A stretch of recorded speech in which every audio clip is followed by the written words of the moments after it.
All right, so this is officially welcoming you to your first lecture on Web3 and Web3 and what Web3 is all about. So this is Bumblebee.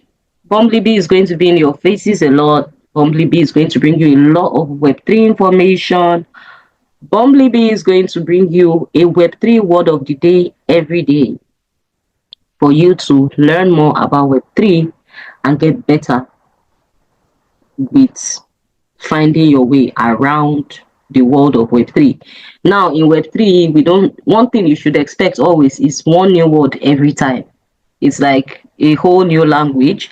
So in addition, I also have a glossary. A glossary is like a combination of 100 Web3 words. And not just that, I have it with the meaning and the real life application, like how to use that word in real life. Like, what does it mean when you use it in real life? So that sort of gives you an understanding, a better understanding of, one thing is, if you're communicating, first thing is let the person even be understanding what you're saying. If I'm having this class in Chinese, no matter how good it is, it's going to be rubbish to you because you don't know what I have just said, right? So it's the same thing with Web3. Most of the time, it sounds like rubbish because you don't know these words that they are saying to you. Just like me saying this is Bumblebee and you are wondering who will be this one again. And I had to properly introduce Bumblebee and what she will be doing for us. Bumblebee is a team member, by the way. He's a community member. Yes. So that's our 001. Anyways, moving on. So I have that glossary. I'm going to find a way to send it to you guys or link it somewhere so that whenever you are doing your Web3 research and you find a funny word that sort of throw you off your feet, you can just quickly go there and like, oh, this is what they are talking about. And suddenly it just makes sense. It becomes easier. So please expect those big words and I will be explaining them as we go. So I have put this in a form of a story. So try to follow the story. It's going to make it easier for you. First of all, I know when you hear Web3, you see things like this. This is familiar, Bitcoin. So this is like the most popular money in Web3, just the way we have pounds, dollars. When you say dollar anywhere, people actually know what that is. So that's what Bitcoin is like in Web3. Now, officially, welcome to the world of Web3. Buzz, welcome everyone to this exciting journey into the future of the internet, because that's what Web3 really is. I am your host, Bumblebee, and I'm so thrilled actually to guide you through this. I am really excited because one thing about me is I love knowledge. I'm the daughter of a professor, so there's no surprise there. I love knowledge. And more than anything, I love sharing knowledge because I realize that the more I share, the more I learn. Like, even I will be understanding what I am saying, the more I talk about it, right? So, I will be helping you with fancy terms. I promise you that every day you're going to get a word of the day from Bumblebee to help you with some words you will not understand and help you understand Web3 a little bit more than you currently do. I know some of you have been hearing about Web3, maybe from my comments, my Twitter posts. I have personally told you about it. You have been seeing it on social media. And my goal with this lecture is, after this lecture, it will be easier for you to actually understand, oh, all these things you've been hearing, okay, this is what we are talking about. So as we delve into this journey, you're going to, two things to keep in mind. The hardest part of Web3 is the English. Once you understand it, every other thing will fall in place. And then don't let them scare you. Beat your chest and say, this Web3, I will conquer. Don't let them scare you. First things, you can just enter and hear decentralized finance. Don't stand your ground, Gidigba. Find out what it means. It is usually just one simple thing that they have used big English to design. Speak the language that we understand, Anyways, moving on. Okay, I'm seeing 3 comments. Let me just check that. Oh, you guys are laughing. Oh, I'm happy that you're finding it interesting. So from time to time, I'm going to check in the comments so that I can answer it alongside this presentation. Okay. Now, before we even talk about Web3, we should wonder, why is it Web3? Why is it not Web0? Why is it not Web1? Why is it not Web2?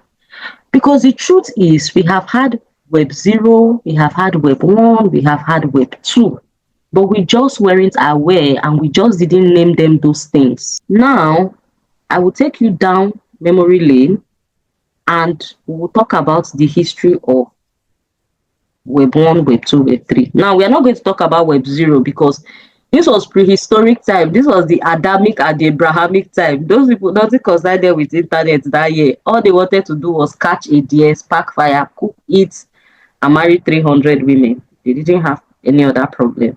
So that was Web0. There was literally no web. The only webs available then were spider webs. And then came Web1. Human beings are never leaving things alone. They started creating internet, which is great because a lot of us were able to achieve it. Like, the world has literally changed because of web development, the development of the internet. The world has literally changed. The way we interact, the way we do business, the way we live life has totally changed because of that. So Web1, envision it like a quiet garden in a park. Like, there's a park, there's a garden with a few benches. Now, in this park, in this garden, there are other people. They come there, they drop notes, they drop flowers, they drop whatever it is.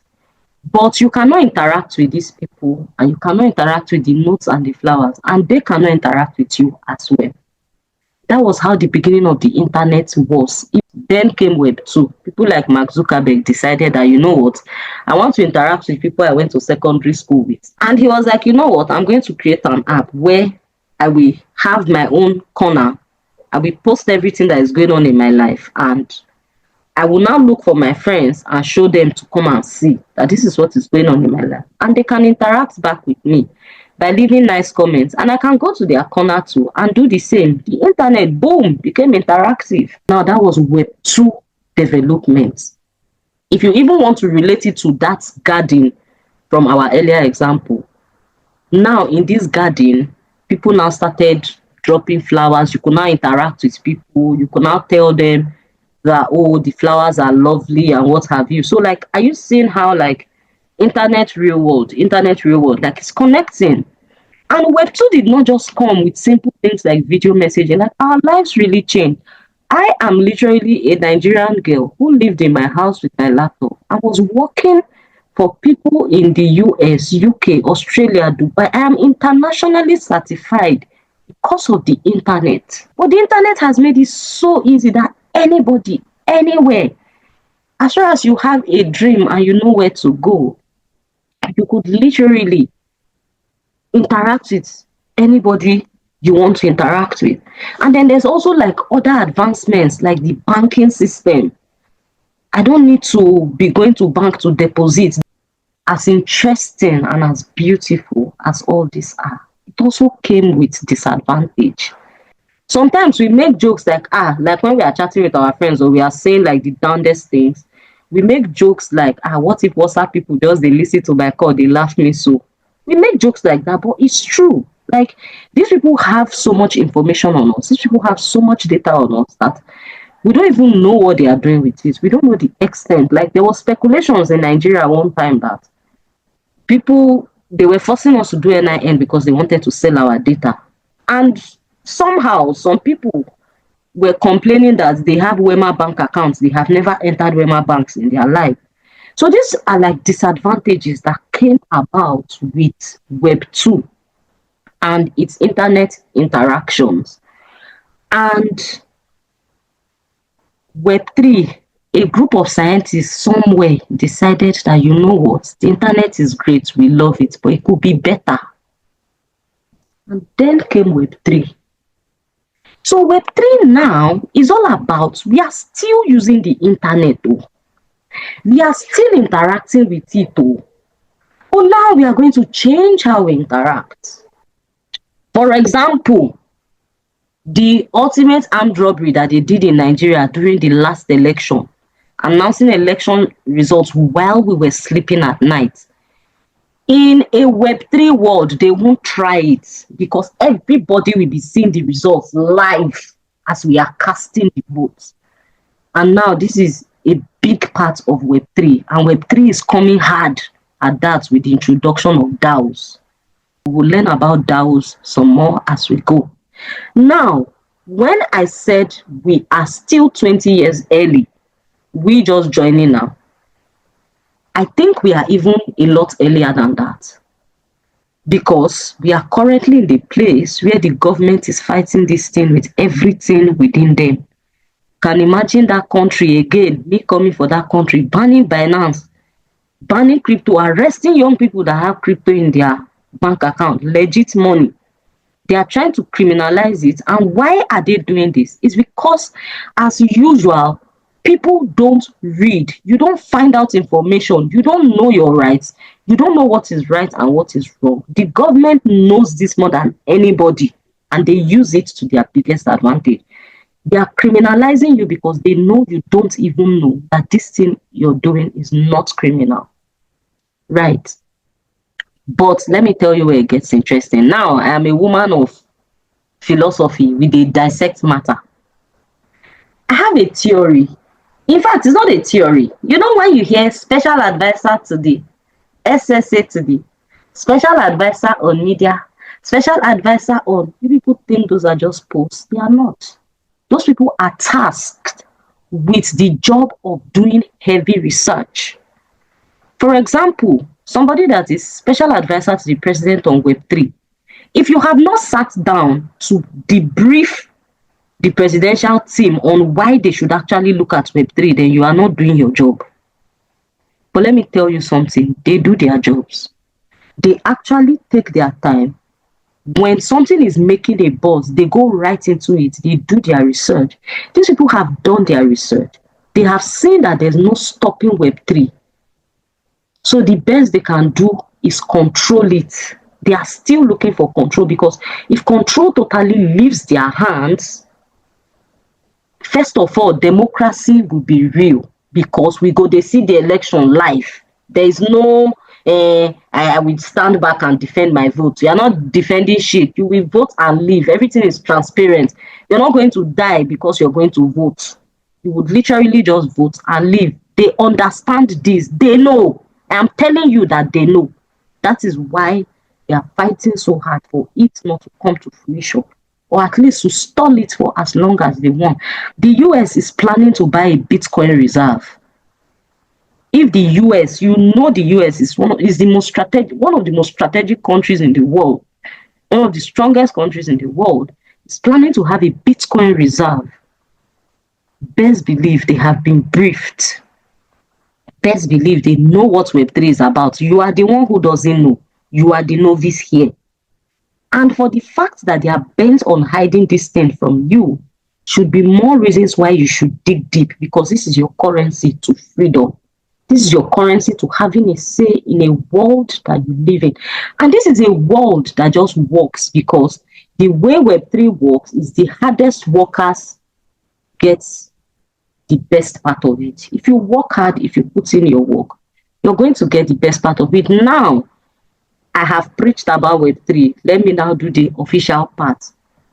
Imagine this, an internet where you own your social media account all on your own. Your bank account all on your own. Nobody can kick you out or debit your money while you are asleep. That is the magic of decentralization. Now, this is another big word. You'll be wondering, what is decentralization? Decentralization simply means taking power away from one person and distributing it to everybody. Nobody rules. There is no only one person calls the shot. No, it is everybody. Me, you, community members, everybody has a say. Now, with decentralization, there are certain guidelines, right? For example, having a smart contract, having like how to get your community members to be a part of the people that can vote. Different, like they have like guidelines that are actually protecting the whole decentralization concept. So if you're not following that guideline, you're not seen as a Web3 native. Now, when you hear Web3 native, you go say, don't come again, we never finish decentralization. Web3 native just means Web3 person. That's all. Now, the reason why Web3 people are big on decentralization is because that is the heart of Web3. That is the whole concept of the new internet. We are still using the internet, we just want to use it differently. Can you stop building apps on platforms where you can control my money and come and build it on platforms where only me can control my money? That's all we are asking. That's what Web3 is about. That they are refusing to do. It's not one big thing. I told you before that when I say it's not one big thing, like the concept is not hard to grasp. This is literally just it. A world where if Zenith Bank decides now that, okay, we don't want to be wicked again, let me go and open a decentralized app and tell people to come and store their money here, and we follow the Web3 protocols, I will be happy to follow them because it is a bank that has my heart. I will happily follow them to Web3. But they refuse to go there because they are not ready to embrace giving power to the people yet. So imagine a world where it's happening. Now, mind you, you know the world is always divided.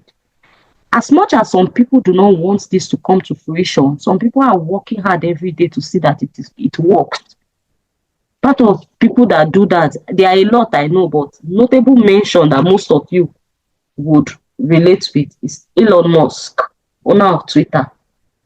We are literally living with a genius amongst us. We do not realize it. The guy owns Dogecoin. With the way he's moving with Dogecoin, he's going to turn it into an NFT. Elon Musk is packing bulldozer of sand to Mars. That man is going to build a new world. I hope you know the earth is dying, by the way, and nobody's stopping it. Elon Musk will build a new world in Mars, and you will most likely spend Doge in Mars. If he's seeing that future now for somebody with $444 billion, he's not relaxing on his bed and pressing WhatsApp. Instead, every day he's looking for how to be better. He's looking for how to actually make Mars work. Guy, you should be beating yourself up about why you are not taking Web3 seriously. Another strategic move Elon Musk made that people did not notice is the fact that Elon Musk bought Twitter, the Web3 biggest social media community. Elon Musk bought it right from under Jack. He has my respect for that because all Web3 businesses are on Twitter. They are gathering communities on Twitter. Elon Musk not only bought Twitter, he introduced some Web3 dynamics. I hope you know he now pays his users for using Twitter. You buy into Twitter by paying monthly subscription. And at the end of the month, if you get enough, if you work for Twitter, which is gathering impressions for Twitter, Twitter will give you a token and say, thank you for working. Is that not a DAO, you guys? Which, what I have explained so far, is Twitter not going to eventually become a DAO? These are things that if you actually sit down and analyze, why do people do this? Why are they in this line of business right now? And that is what I have done with my own Web3 analysis. And I have decided to take it upon myself to carry this gospel and show it to people that come. Once you understand the concept of this whole Web3 talk, you will begin to understand the rest of it. You will now find your own place where appeals to you the most, because there are so many ways to make money. It's just like in current day world. There is a plumber, architect, the engineer. Normally, you will grow up and decide, I want to be a doctor. Okay, this is what I will do to be a doctor. It's just the same thing. Just that now you are an adult. Move over to Web3. Understand the ecosystem. Assume you're moving to a new country. Understand how it works here. Find out, okay, what part can I settle in? How are they making money here? What part aligns with me? Learn everything about that part and gather your coins. That is what this is all about. Make your money. And the sweetest part of Web3 is once you know it for yourself, you will not lose one naira. Now let's buzz right into the foundation of Web3, blockchain. I know you've been hearing BTC. How does it relate to Web3? Now the thing is, the reason why Bitcoin went straight like mainstream is because of one thing: money. People like money. When there's money involved, people don't ask questions. They just want the money. That is why BTC, Bitcoin, was the first thing to go viral about Web3. Now, the foundation of Web3 is blockchain. Now, upon this blockchain, that is where you find things like Bitcoin. And I know I already told you that don't be afraid of the buzzwords. You don't have to understand all the concepts today. You can always look into the glossary, right? But imagine blockchain as a giant notebook where everyone writes down whatever happens in the park. That our park from our earlier example. They have maybe at the front, because people started stealing from people started entering the park with masks. They now decided, okay, oh, before you in the new rule now, before you enter, you must fill this book, you must document everything so that everybody can see everything that is happening. That's just what blockchain is. So blockchain is literally, okay, oh, before you people start talking about money, US, if you are coming to mint, Japan, if you are coming to create money, now I'm just using real world example so that you are relating. What blockchain is just trying to do that, okay, well, those of you that have the ability, you have the skills to create this type of money like Bitcoin, you have to follow certain rule. You must register in this open book. That is what blockchain is just about. So blockchain is like that big body. It's like the registry. I don't want to go into the technical explanation because this is a first lesson and I need you to get it, right? So it's like the big book where everybody builds everything upon in Web3. And the reason why everybody is happy to work with blockchain is because it is transparent. Everybody can see it. It is an open book. It keeps everything running. Nobody can steal your money. In Web3, cryptocurrency, Web3 native cryptocurrency, what this just means is Web3 people's money. Leave English for the queen. Now, I'm sure you've heard of Bitcoin, you've heard of Ethereum. These are just Web3 way of saying dollars, pounds, naira, yen. These are types of money you can spend in Web3. And minus just money, in Web3, you can spend other valuable things. In the real world now, if you buy Mona Lisa painting, the most popular painting in the whole world, it is most likely you and your Mona Lisa painting are be inside your house. But in Web3, you can spend it. You can decide, okay, I want to drop this thing as collateral and take loan. Depending on how much your Mona Lisa painting is worth, you shall get the drift. So more than just money, there are also different types of assets you can own in Web3. That's why you hear about things like NFTs, tokens, meme coins. These are just different types of spending value assets in Web3. And just like we have pounds, dollars, that when you hear it, you know that you hear things like I'm earning in dollars, that person is earning well. We also have shit coins like the Zimbabwean dollar or Nigerian naira. We have shit coins like that are useless money. So it is your duty to learn the difference.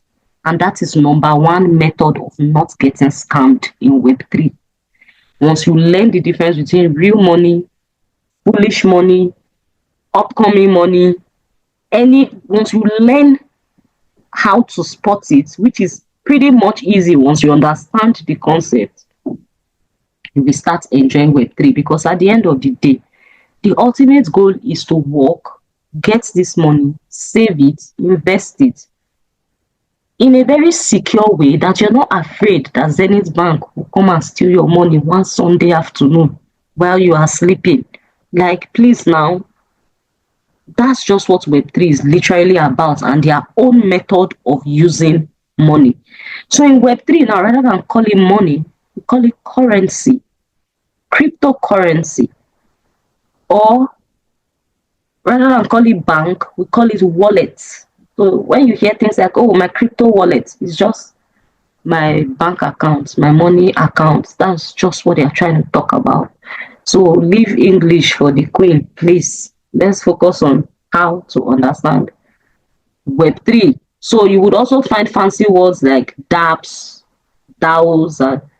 For a word like dApps, that is just the apps, decentralized app. You already know that anything Web3 is decentralized app. So just like we have Google Play Store, Apple Play Store, most Web3 apps and websites, you cannot access them on just Google Play Store, Apple Play Store. You have to go to a particular place to access them. In that particular place, you can open bank accounts, that's create wallets. You can download apps, not download per se. Over there, we don't particularly download, but you can interact with the apps there. You can use them in there. You use it in there. You don't even have to fill up your phone with different apps. You can use them right in there in this office. So this office is usually called MetaMask. Everything is there, and guess what? MetaMask is not in control. It is all your own. You are the only one with the key. You are the only one with the password. Now imagine a world where Zenith Bank cannot deduct your money on a cold rainy Sunday morning when you are sleeping. Just imagine that world. And how is all this possible? It is because in Web3, there's something called trustless. We don't even need your trust. We have smart contracts. Like I told you before, that there are contracts where everybody will write an agreement, everybody can see it, nobody can change it. Now, those things are called smart contracts. That's where Web3 developers come in. They are the ones that develop these smart contracts. So we will talk more about smart contracts. And trustless simply just means everything is working. My money day, my apps day, and I don't need to trust anybody with it. So we have mentioned a few applications of Web3. I have talked about decentralized a lot. So decentralized finance is like the type of banking in Web3. I have talked about DAOs. DAOs is just like companies, projects, the way they operate in Web3. I haven't even talked about this sweet part, play to earn games. For those people that like to spend 3 hours on FIFA, if you are doing it in Web3, they'll be paying you. That's another sweet part. So your first Web3 task will be to set up your MetaMask wallet, which is like going to the Web3 liaison office and creating an account. Look at it as you are creating your Web3 account. Don't worry, I've already recorded a video for us, okay? When you create it, follow these instructions, interact with some of the dApps, get to know what it is all about, and remember, you're not just a spectator anymore. You're now a Web3 native. If you have any questions, please leave them below. The call is about to end. And if you would like to join our Telegram group, just leave a comment with the word link, and I will reach out to you with the link so that we can all learn together on this journey. Follow me on Twitter, LifeBuddy. If you do not have a Twitter account, your Web3 success depends on you creating one. Take action. Show me you want to take action. Do that right now. Please create a Twitter account. So until next time, we would all see.